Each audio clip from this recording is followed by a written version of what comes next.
Alors nous sommes dimanche, on est le 28 Tishri et nous sommes arrivés à Daf Nun Het de Menachot, Daf Nun Het. Il nous restait hier donc les 8 dernières lignes de Nun Zayin Amud Bet, 8 dernières lignes. Itmar, l'Agmara enseigne. Hama'ale mikulam al gabe hakevesh. On a parlé que si, Ramim on dit comme ça, si quelqu'un il fait monter sur le Mizbeach des aliments de sacrifice qui normalement ne doivent pas monter sur le Mizbeach. On a parlé de soit des Kodesh Hadashim dont la viande normalement est réservée aux Kohanim, ou bien des Kodesh Halim que les Bnei Israël aussi mangent en dehors des Kohanim, ou bien le reste des Minachot, ou donc les 2 pains de Shavuot, ou les 12 pains que normalement les Kohanim doivent manger. Et si quelqu'un il prend et met cela sur le Mizbeach, on a dit hier que c'était interdit. C'est en fait c'est le passage qui dit que tout ce qui monte par Hachem une partie, le reste ne doit pas monter. Maintenant, le a dit si quelqu'un il fait monter ces choses, pas sur le Mizbeach, mais sur la pente du Mizbeach, donc la pente qui relie pour aller jusqu'au Mizbeach. Il les fait monter uniquement sur la pente. Rabbi Yohanan Amar Hayav, Rabbi Elazar Amar Patour. Rabbi Yohanan il dit, il est Hayav, Rabbi Elazar il dit Patour. Pourquoi? Rabbi Yohanan Amar Hayav, pourquoi il dit Hayav Rabbi Yohanan? Il dit, Detanya ha-Mizbeach. Comme on a vu le pasuk, il a dit là-bas, mais la Mizbeach lo ya'alu, ha-Mizbeach, donc on n'a pas le droit de faire monter. Elle est la Mizbeach. Donc ça c'est le Mizbeach, c'est assour. Kevesh minna. D'où on apprend que pour la pente du Mizbeach aussi c'est assour. Tamudoma ve'el la Mizbeach lo ya'alu le ratson. Le mauvais L, c'est en plus. Le L, ça inclut aussi la pente de Mizbeach. Aussi, lo ya'alu le ratson. On n'a pas le droit de faire monter ces choses-là. Voilà pourquoi Rabbi Yohanan dit celui qui fait monter ces choses sur la pente de Mizbeach, il est aussi haïf. Rabbi Elazar Amar Patour. Rabbi Elazar dit non, c'est pas tour si on fait monter sur le Mizbeach. Ma'ata'ama, pourquoi? Il dit, de Amalkra, c'est od ou dvash, kodvan rishit, taqrivu otam. Le passage qui dit comme ça, c'est marqué dans la Torah. Donc c'est le passage qu'on a appris. Mais juste après, il y a marqué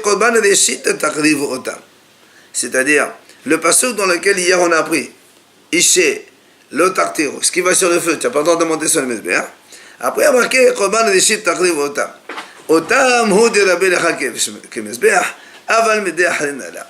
Cela, c'est-à-dire c'est Od Vudvash que la Torah l'a dit. Cela, on n'a pas le droit de l'amener sur le Mizbeach et aussi sur le Kevesh du Mizbeach. Mais les autres, tu peux les amener sur la pente du Mizbeach, il n'est pas Hayab. Voilà ce que dit donc Rabbi Elazar, pourquoi il n'est pas tort. Alors du coup, nous on pose la question Rabbi Yohanan, Hay Otam et qu'est-ce que fait Rabbi Yohanan avec ce Otam-là? Il te dit, il en a besoin pour l'enseignement donc dans la Braïta. L'enseignement suivant qui dit, est-ce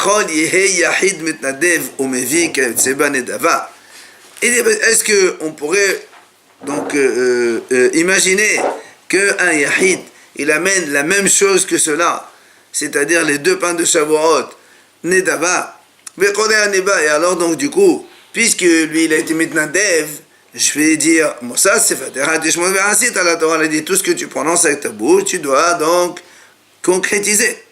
Et donc il doit aussi amener lui aussi 2 pains alors que c'est un individu. Alors il dit dans le Talmud, Korban Reshit Takrivu. Le passage qui dit Korban Reshit Takrivu au pluriel. C'est ça ce passage là, il est écrit à propos des 2 pains de Shavuot. Il y a marqué Takrivu au pluriel. Sibur Amat Elecha Velo Yahid. Donc il n'y a qu'un Sibur qui peut amener les 2 pains de Shavuot, mais pas un Yahid. Alors là on va continuer. Chol Yahid Mevi. D'accord, tu me dis que le Yahid ne peut pas amener parce que de toute façon un Yahid ne peut jamais avoir une obligation d'apporter les 2 pains. Mais là on a dit avaler Tzibur Mevi. Peut-être alors je dirais qu'un Tzibur il pourrait amener jeter à l'air en tant que Nedava, offrande, parce que chez Mevi Chovato, c'est pas puisque le Tzibur il amène aussi les 2 pains en tant qu'obligation. Alors est-ce qu'il pourrait aussi Tamudoma Otam. Voilà donc lui qu'est-ce qu'il fait avec Otam. Comme quoi dit, donc seulement Otam cela. Korban Reshit Takrivu. Cela, donc ces 2 pains vous allez l'amener. mais uniquement les obligatoires que Hachem a dit dans la Torah, mais même un tzibour il ne peut pas amener 2 pains supplémentaires en tant qu'offrande. Donc, qu'est-ce qu'on doit amener? Ce qui est obligatoire. Donc, les 2 pains menaceurs qu'on a dit, donc on va faire hametz. Ou vekorim men hadevash. Et les bikurim, que la Torah dit, c'est or ou dvash. C'est quoi le dvash? C'est les bikurim qu'on amène quand on amène les fruits au Beth Amikdash. Ben, les fruits, tout ce qui est sucré, les dattes, les grenades, les raisins et tout ça. Alors la Gemara dit, comment tu veux me dire maintenant que les 2 pains de Shavuot, on ne peut pas les offrir en tant que nedava, en tant qu'offrande, puisqu'on vient de prouver que c'est uniquement obligatoire. Pourtant, il y a une braïta qui dit comme ça. Im ne'emar kol seor, lama ne'emar kol devash. Im ne'emar kol devash, lama ne'emar kol seor. Le passage qui dit que kol seor et kol devash sont tartés meno ishel Hashem. On m'a dit, pourquoi il marqué kol seor? Le kol, à quoi il sert? Et même le kol devash aussi, pourquoi marqué kol devash? Alors là, on m'a dit comme ça. Me peine, parce que chez yesh ba seor, ma she'en ba devash. Il y a des choses dans les seor, c'est-à-dire les 2 pains de Shavuot qui vont gonfler, qui sont hametz, qui n'existent pas dans le devash, c'est-à-dire les bikurim dont on a parlé. Il y a aussi quelque chose dans le devash, donc les bikurim qu'on amène qui sont sucrés, donc qui n'existent pas dans le seor, dans les 2 pains qui eux sont hametz. C'est quoi? Il dit seor hotal mekelalo b'mirdash. Le seor, il a été autorisé. Alors, nous on dit, il y a marqué dans la Torah, seor lo tartero. Donc, tout ce qui a gonflé, on n'a pas le droit d'amener au Beth Amikdash. Mais, seor, huta meklalo. Certains, ils ont été autorisés. Là, moi, je vais expliquer c'est quoi.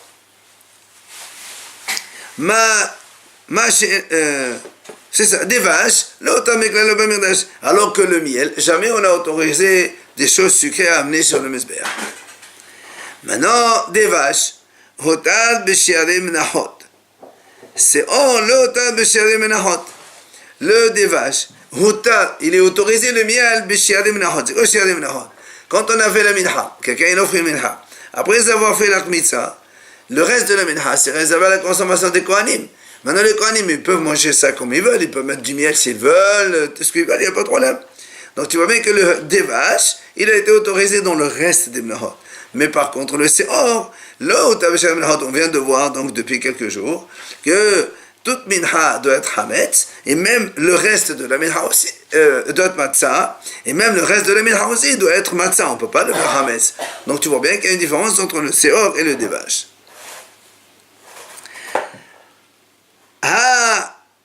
Mais donc comme on vient de montrer maintenant qu'il y a des choses dans le seor qui n'existent pas dans le miel, il y a des choses dans le miel qui n'existent pas dans le seor, dans le hametz, c'est pour ça que la Torah kol seor kol devash, c'est pour te dire n'importe quel seor, et enfin kol seor, tous les levures, et aussi kol devash, tout devash, on est obligé de dire que même pas kol, c'est-à-dire même pas un petit peu, tu n'as pas le droit d'amener. Et la Gemara maintenant, elle nous dit, où c'est qu'on a vu, puisqu'on a dit tout à l'heure que c'est hors de hotal miklalo b'mirdash.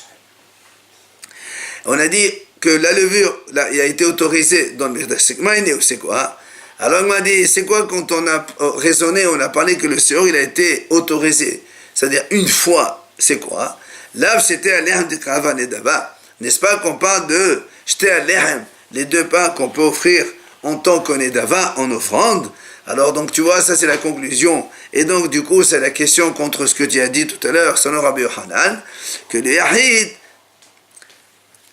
ou le Tzibour non plus, j'étais à l'Ehem, il ne peut pas l'amener en tant qu'offrande, mais seulement en Chova, que seulement obligatoire. Ça c'est ce que la question, donc la Gemara l'a posée. Amar Rav Amram, la l'Iqra Mahem. La Gemara a dit non. Quand on a dit que tu m'as montré que c'est hotal miklalo, et tu as voulu dire que le seor le hotal miklalo c'est quoi? C'est que les 2 pains on peut les offrir en nedava, tu n'as pas compris, c'est pas comme ça qu'il faut comprendre. On parle toujours les 2 lehem qui sont chova. Et tu me dis, alors c'est quoi Hotan Miklalo? C'est-à-dire qu'avec eux, on amène autre chose qui sont les 2 agneaux.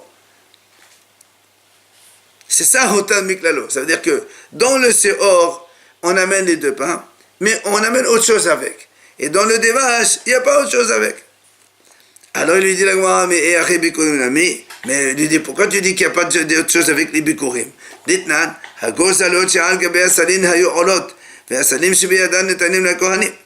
il dit, quand on amené les Bikurim, ils amenaient aussi des gens, des oisillons sur les paniers, et des paniers, et donc les oisillons, on les amenait en tant que Korban Ola, et les paniers, après on leur donnait au Kohanim cadeau. Donc tu vois bien qu'on a amené aussi des choses avec les Bikurim. Alors il dit, non, là-bas c'était pour décorer les paniers. Quand on amenait les Bikurim, on amenait des paniers avec décoration et tout. C'est en plus. Alors que dans les les 2 agneaux, c'est une obligation. Donc c'est pas du tout une objection. Ba'ir Rami Barhama. Mirav Hazda. Rami Barhama, il a posé la question suivante. Les oisements, c'est une décoration. Oui. Hama alem bisar hatta ta'of al gabi mezbeh.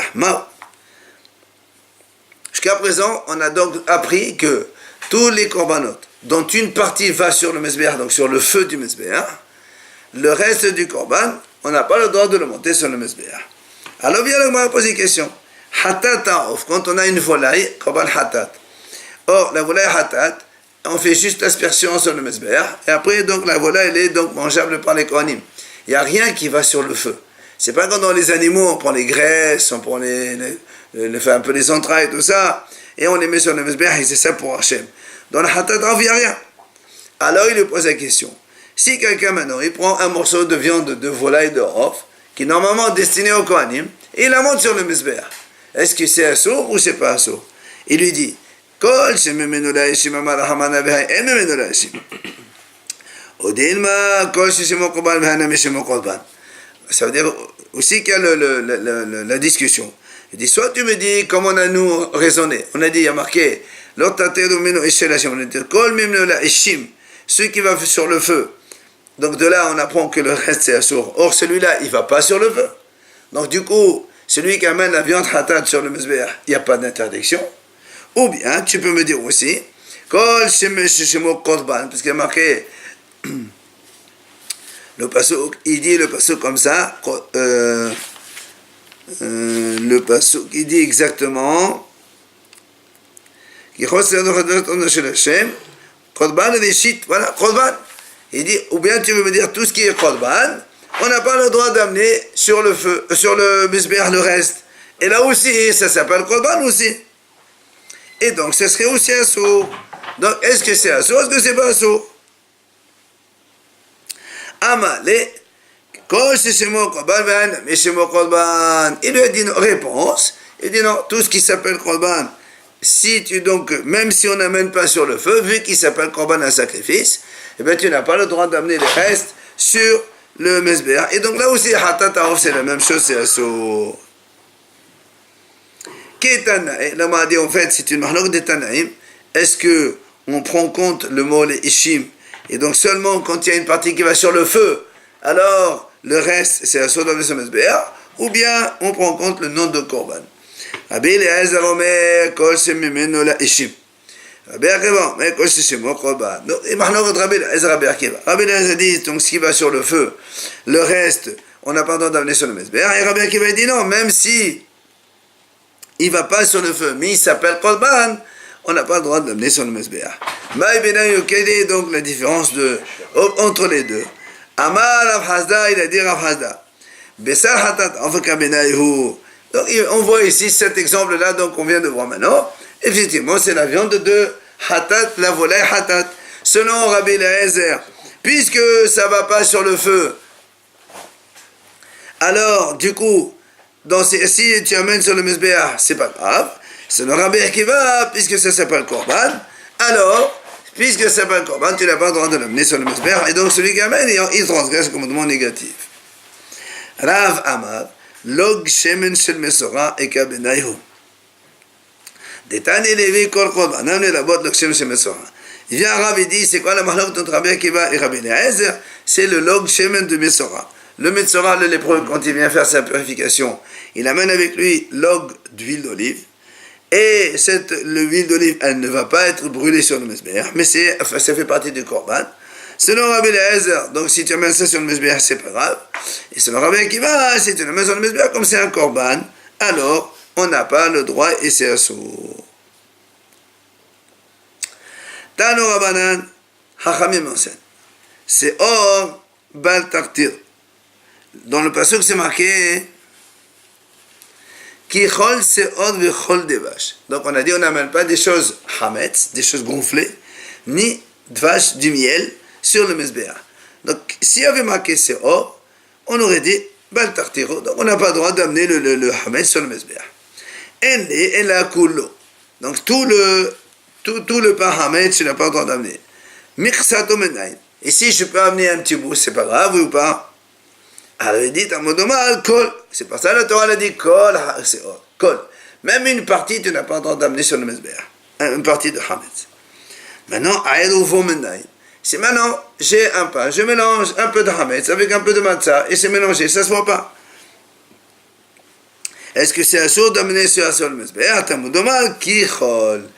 La Torah dit ki chol se'or, le mot ki, ça rajoute, même en étant mélangé, tu n'as pas le droit d'amener ce qui est hametz gonflé sur le Mezbeach. Viens là, m'a dit, Maïkam, qu'est-ce que tu es en train de dire kol miksat? C'est quoi le tout et c'est quoi l'un petit peu? Amar Abaye, Abaye dit comme ça. Achikam, voilà comment on comprend. C'est Valtartir ou quand la Torah dit que c'est or, tu n'as pas le droit d'amener sur le Mezbeach, elle est la kezait. Nous, on sait que c'est le volume d'une olive. Alors la question, elle est, si maintenant quelqu'un a ses zait minay, il amène un volume d'une demi-olive seulement sur le Mezbeach, est-ce qu'il transgresse le commandement de l'Otarasib ou non? Kol, comme il y a marqué kol, c'est or, kol, même demi-olive, c'est aussi hayav.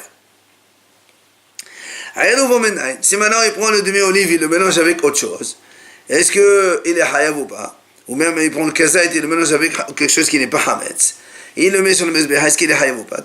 Ki chol. Le mot qui, ça inclut donc ça aussi quand c'est mélangé. Ça c'est selon Abaye. Maintenant, Rava dit non, voilà comment on comprend. C'est Obatartiro en la komes. C'est comme se menait dans kol. Et vous menez dans kichol. Rava lui dit comme ça. Si on dit levure toute seule, ça veut dire un komes entier, tu n'as pas le droit d'amener au Mezbeach. Komes, c'est comme ça comme on a dit. Avant, rappelez-vous, on a dit le komes, ça contient à peu près 2 olives. D'accord? Donc Rava dit, donc un komes, tu n'as pas le droit d'amener. Et si jamais la moitié d'un komes, c'est un mouta, c'est-à-dire marqué kol, kol, c'est inclus même un demi-komes, même kazait, c'est assourd. Et quand c'est mélangé aussi, c'est assourd, c'est pas assourd. Il y a marqué kichol, c'est aussi. C'est quoi la différence? Alors, kazait, c'est le volume d'une olive. Abaye dit kazait. C'est-à-dire, selon Abaye, quand tu amènes hetzizait, c'est aussi hayab. Alors, on va expliquer tout de suite. Entre les deux. Regarde ce qu'il dit. Abaye Savad, yesh komes pachot meshenezitim.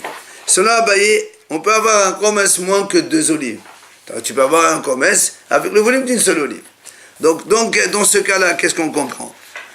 On comprend que la Torah dit komes, c'est une olive. Kol komes, c'est même moins qu'une olive.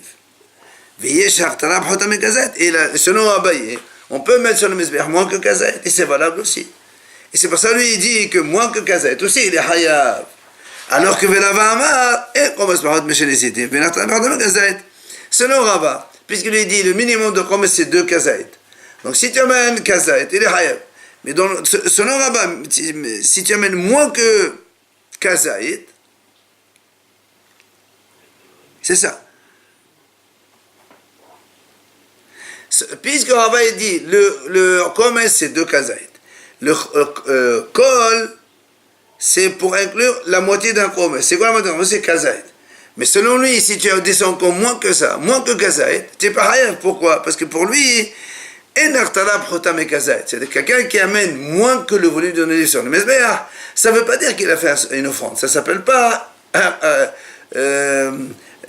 brûler sur le Mezbeach. On ne brûle pas moins que kazait. Donc celui qui amène moins que kazait, il n'est pas tour selon Rava. Donc le commerce qu'il fasse 1 ou 2 kazaït, ça change rien. C'est soit... 2 ou 1, ça change rien, mais il n'y a que la moitié qui change. Mais c'est grâce à cette mahlokat qu'on arrive à ça. Pour Abaye, c'est kazaït seulement. Donc moins que kazaït, il est hayab. Pour Abba, c'est 2 kazaït. Donc un kazaït hayab, mais moins que kazaït, il n'est pas hayab.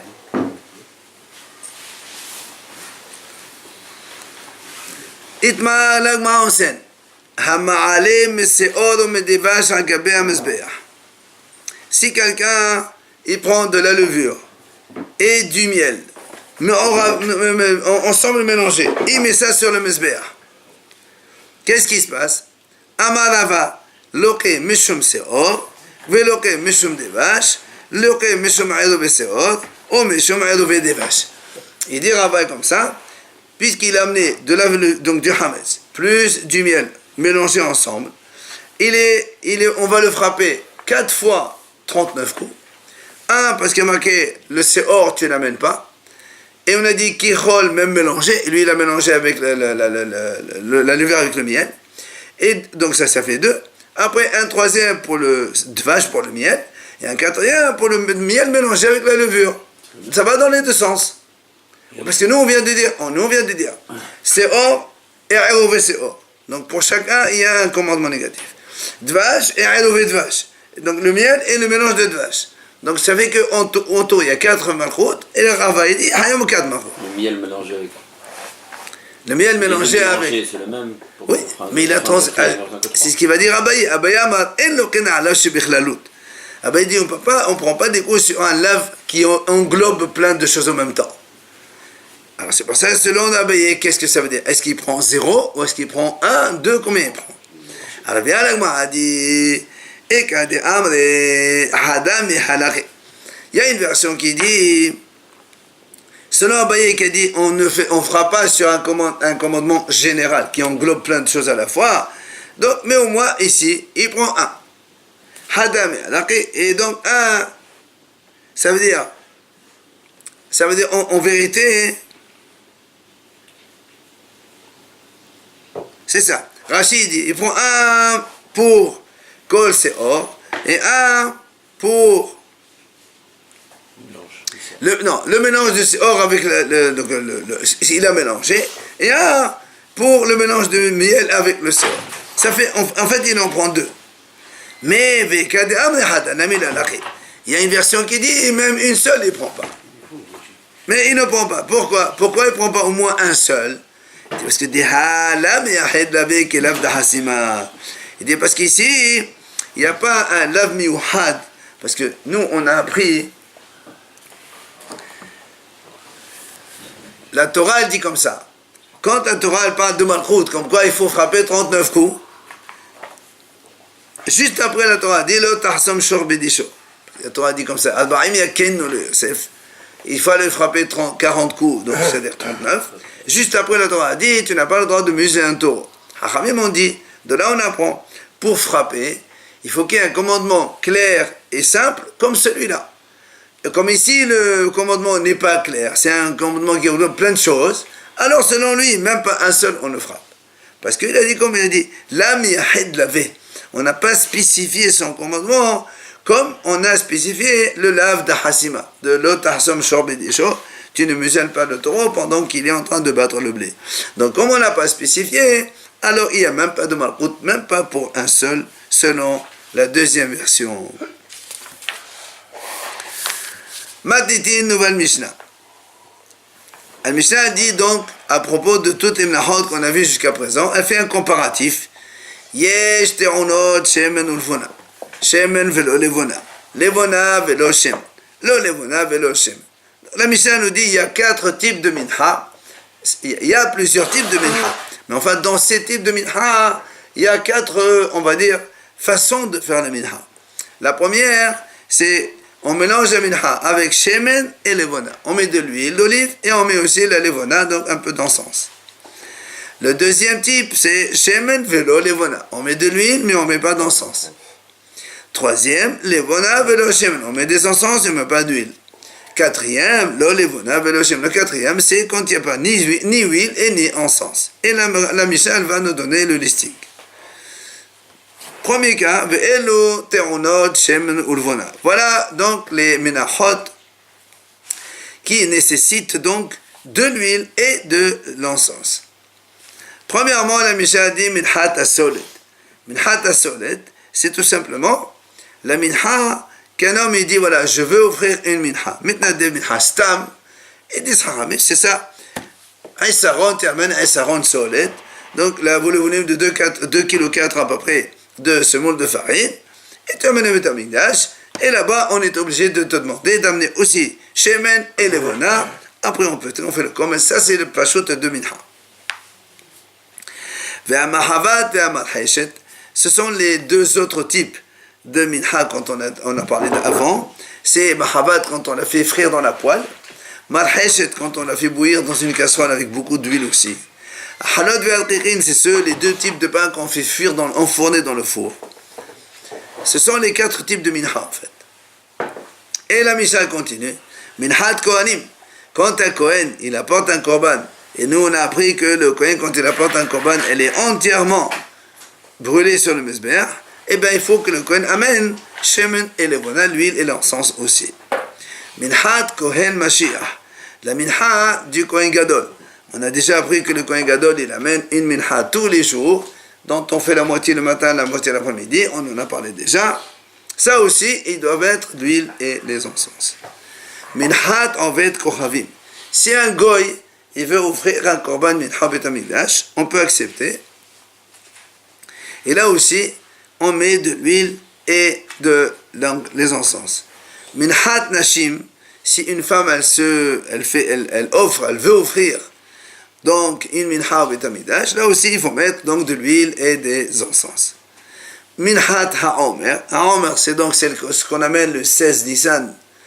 Donc cette fameuse dose d'orge, là aussi, qui c'est pas une korban minha. Et on l'appelle aussi, donc on amène là-bas l'huile et les encens aussi. Ça, c'est la fin de la liste, donc de tous ceux qu'on amène huile plus encens. Maintenant, la Mishnah dit, minhat nesachim. Minhat nesachim, c'est la minha qu'on amène avec les korbanot. Quand on fait par exemple le korban de betamigdash comme un tamid, le matin et l'après-midi, il y a aussi minhat nesachim avec. Celle-là, te'ona shemen ve'en te'ona levona. Il faut amener de l'huile, mais on n'amène pas des encens avec. Troisième type, lehem apanim, ta'on levona ve'en ta'on shemen. Le pain, donc les 12 pains de Shabbat, eux, il faut amener des encens, comme on a parlé, il y a des shnei bazichin avec des encens là-bas. Mais, ve'en ta'on shemen, les 12 pains de Shabbat, on ne met pas d'huile, on n'amène pas de l'huile d'olive avec. Maintenant, les 3 derniers, shte alehem, uminhat chote, uminhat kenaot, et te'onin lo shemen velo levona. Maintenant, les 2 pains de Shavuot. La minha, donc l'offrande d'un choté, d'un fauteur, ou encore minhat kenaot, l'offrande que le mari amène quand il amène sa femme pour faire le test de la femme sota. Ces 3-là, et te'onin lo shemen velo levona. Donc on ne va pas mettre ici ni de l'huile d'olive, ni des encens. Voilà un petit peu donc les 4 spécificités qu'on amène dans les menachot de façon générale. Donc soit on amène de l'huile et des encens, soit huile et pas encens, soit encens et pas huile, soit ni encens ni huile. Voilà, et la semaine et l'eau. On peut être avec de l'eau.